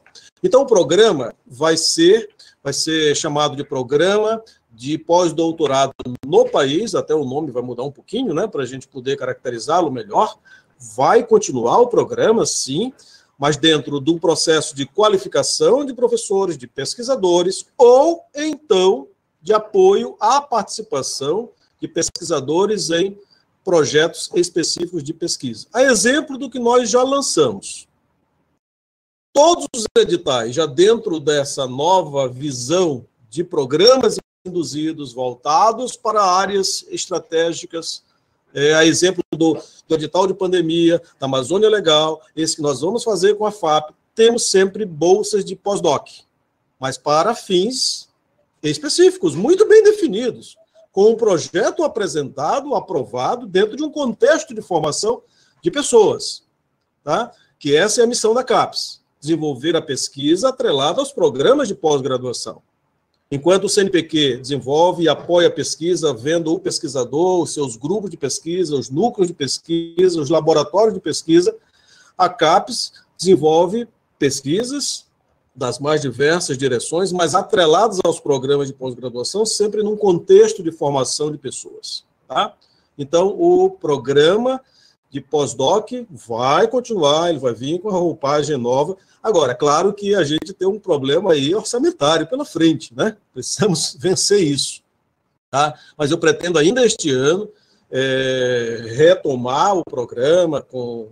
E, aliás, na realidade, as ações do programa já estão vigentes, à medida em que nós estamos disponibilizando bolsas de pós-doc em todos os editais. Tá? Todos os editais. Já tivemos mais de 1.000 bolsas de pós-doc concedidas, tá? Mas dentro de um programa, de um projeto específico, aprovado e definido. Então, essa é uma pergunta que tem sido recorrente. Eu sempre faço questão de explicar de forma transparente e direta aquilo que nós estamos levando a efeito aqui na CAPES. Excelente. Professor, uma pergunta bastante pertinente da professora Leila Hayashi, da Universidade Federal de Santa Catarina, diz respeito à situação atual da pandemia, né? A CAPES concedeu uma prorrogação de bolsas, mas a situação ela ainda não está definida e não sabemos por quanto tempo ela vai se estender. Qual a estratégia que a CAPES tem, ou qual que é o pensamento em relação ao fluxo dos anos subsequentes de entrada e saída, se já há um planejamento? Olha, sobre isso. No início da pandemia, logo quando nós tomamos as medidas muito rapidamente, imediatas, para que minimizasse os problemas, os impactos negativos na pós-graduação, na pesquisa em desenvolvimento. E foi, por exemplo, permitindo respeitar a autonomia universitária, que as defesas de teses e dissertações pudessem ser feitas virtualmente e tudo mais. E, além disso, logo em seguida, a prorrogação por 3 meses. E a nossa expectativa, acho que de todos nós, era que agora, em outubro, nós pudéssemos estar voltando à normalidade, que não aconteceu, ou, aliás, o que não vai acontecer. Então, já percebendo essa dificuldade que nós nos encontramos para frente, constatada, nós já prorrogamos por mais 3 meses, até um total de 6 meses. Eu creio, nós não podemos afirmar naturalmente, né? Eu entendo vamos dizer assim, a preocupação da professora lá de Santa Catarina, mas nós não podemos ainda prever aquilo que nós teremos após esse período. Então, eu creio que esse período de 6 meses, que alguns serão contemplados com os 6 meses, naturalmente outros com menos tempo, que é o tempo necessário para concluir os seus trabalhos, eu espero que seja suficiente para que nós tenhamos, vamos dizer assim, minimizado ao máximo esse impacto no nosso programa de pós-graduação. Sei que muitas pesquisas são realizadas em laboratórios e que as universidades estão fechadas, Muitas vezes o laboratório não é um ambiente físico dentro da universidade, o laboratório é o campo, né? Aliás, na área de vocês, eu creio que grande parte da atividade de vocês é do campo, né? E outras atividades na área das humanas, em escolas, numa comunidade, num ambiente aberto, em que o isolamento social ainda é uma realidade. Então, prorrogamos por 3 meses, vamos avaliar naturalmente ao fim desses 3 meses, como é que nós estamos a situação nessa pandemia. Obrigado, professor.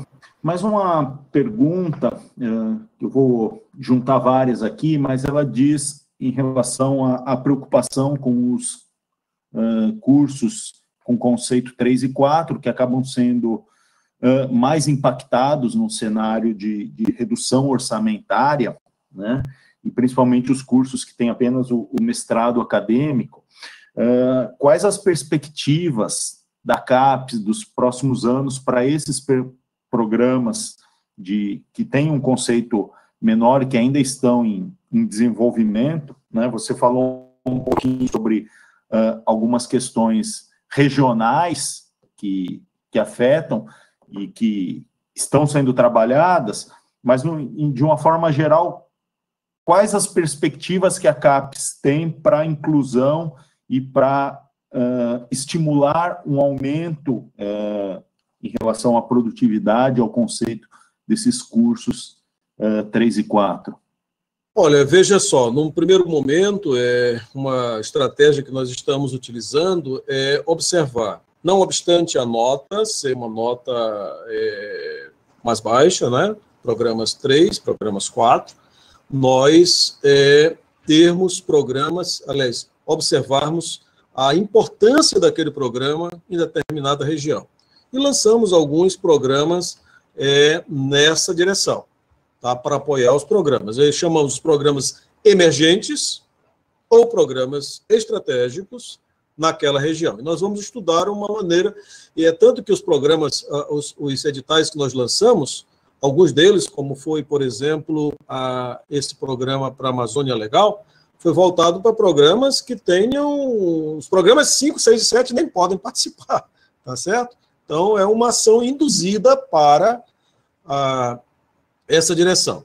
E nosso propósito sempre valorizar a meritocracia. Às vezes o programa é um nota 3, é um programa nota 4, mas ele tem muito mérito, tem um potencial de crescimento muito grande. É tanto que o último edital que nós lançamos esta semana, não é na área de zootecnia, de recursos, não é na ciência agrária de uma forma geral, mas é na área de segurança pública e ciências forenses.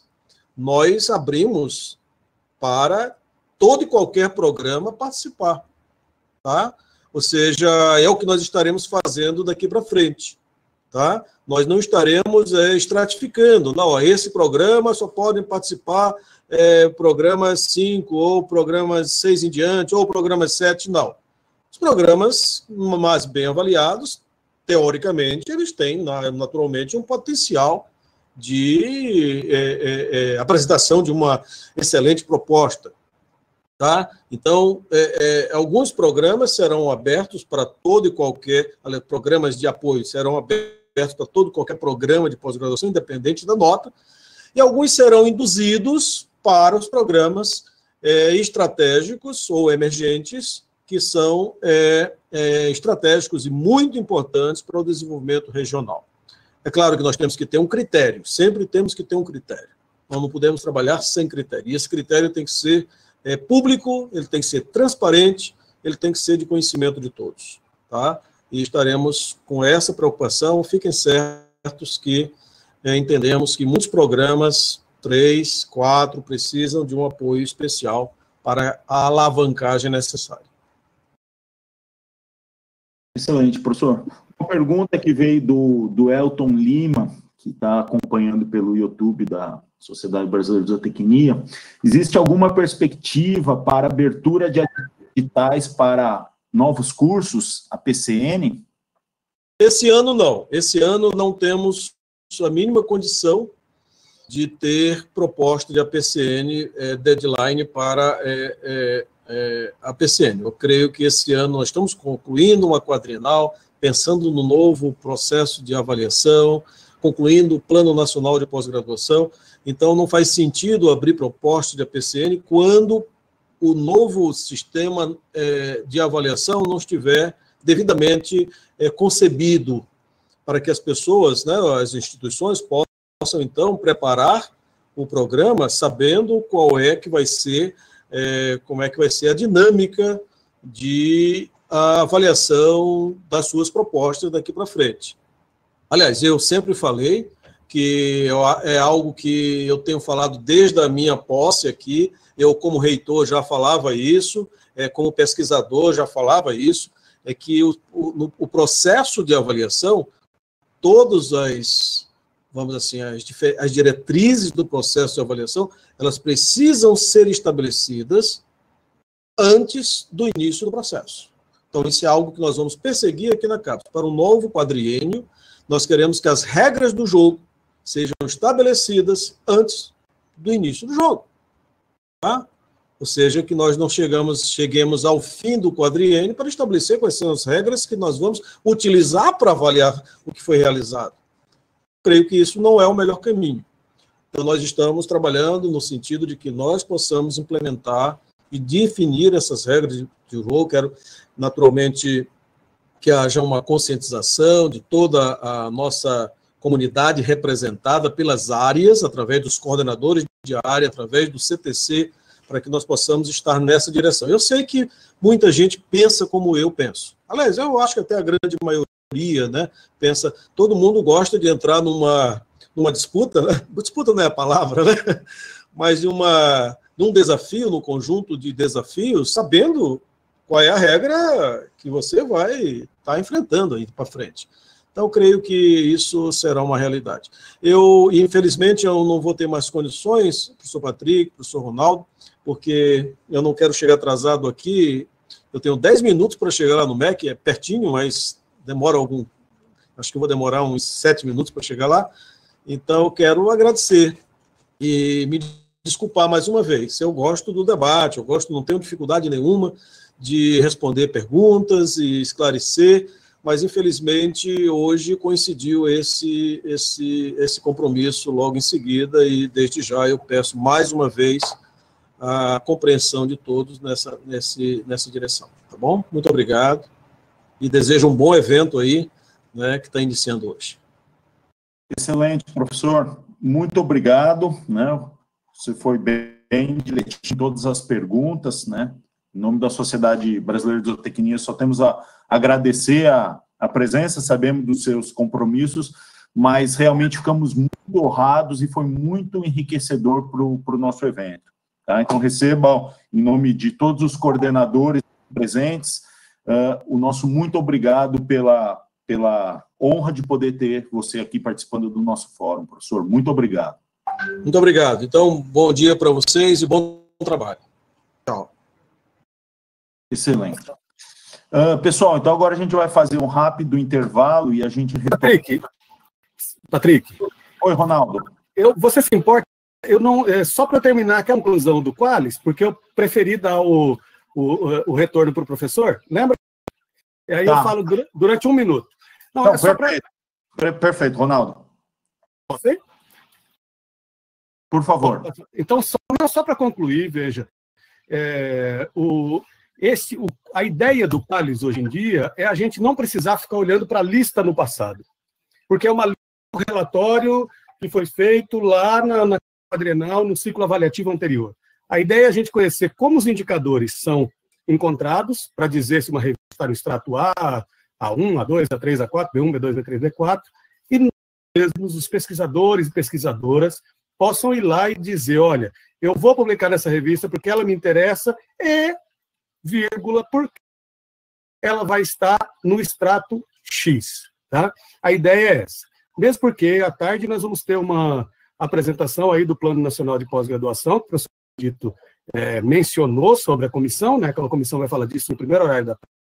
E no relatório da comissão, está mencionado a gente deixar de utilizar o Qualis. O Qualis foi muito importante para sistematizar, para nos organizar, mas hoje para a nossa área, eu posso dizer, para o Colégio de Ciências da Vida, pode ser que a gente possa trabalhar diretamente com os percentis, com os fatores de impacto, achar uma fórmula dessa, sem precisar ter que ficar nos referindo a uma tabela, qualis, etc.